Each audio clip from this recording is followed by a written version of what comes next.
од сите можни собрани мои искуства, од сите мои омилени прочитани книги, некако мислам дека изградив некој, да речам, уникатен стил сега. Може би ова малку чудно да се самиот за себе да си го кажеш, но навистина мислам дека правам нешто малку поинакво од она што барем кај нас може да се прочита и некаде се движам помеѓу, да речам, некој магичен реализам, некоја спекулативна фикција, можеби weird fiction, истражувам. Да речеме дека она што во последно време најмногу ме инспирира се, јас кога некогаш се шегувам и велам неправдите во светот, меѓутоа фокусирана сум на вистина да пишувам за некои работи кои што мене ме допираат лично.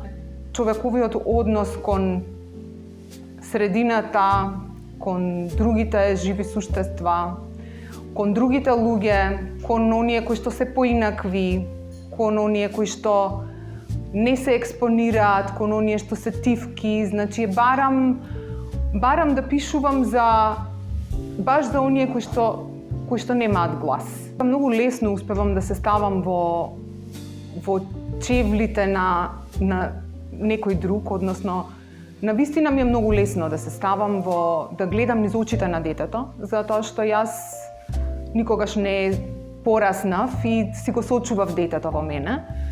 Меѓутоа, бидејќи тоа што го работам за деца не се само мои авторски дела, туку многу често пишувам и по нарачка, да речеме, хонорарно.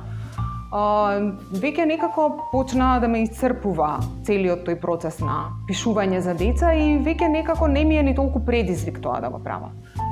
Нема да престанам, но мислам дека ќе се трудам да редуцирам колку можам повеќе и ако извадам свое авторско дело за деца, тоа навистина да биде нешто исклучително, инаку не би се ни трудела да го правам ако не е такво. И би сакала повеќе да се фокусирам на, да речеме, таа литература за возрастни. Веќе го работам третиот роман, но исто така би сакала и да ја фатам на, да речам, млада популација, она што го викаме young adult. Искрено мислам дека е обратен случај, дека е многу потешко да го напишеш овој текст каде што има поддршка од визуелното, затоа што тогаш треба ти да избришеш од твоите зборови за илустраторот да може нешто да каже со визуелен јазик. И сметам дека пишувањето на текст за сликовница е тоа е многу тежок дел од работата. Дури сметам и дека за графички роман е уште потешко, затоа што тоа не е, јас например пишувам сценарија, пишувам и драмски текстови, но за графички роман, за стрип, ти треба да го кратиш сценариото на половина или на третина. Кај мене е обратниот проблем. Она што го пишувам за возрастни, мислам дека имам доволна фантазија за да можам да пишувам, да речам, описи, да ги опишувам, иако повеќе сакам да пишувам за чувства одошто за она што е визуелно, не сум голем љубител на долги описи. Сметам дека не секоја резиденција е иста и дека не секаде можеш да се пронајдеш. Мене многу работи ми влијаат.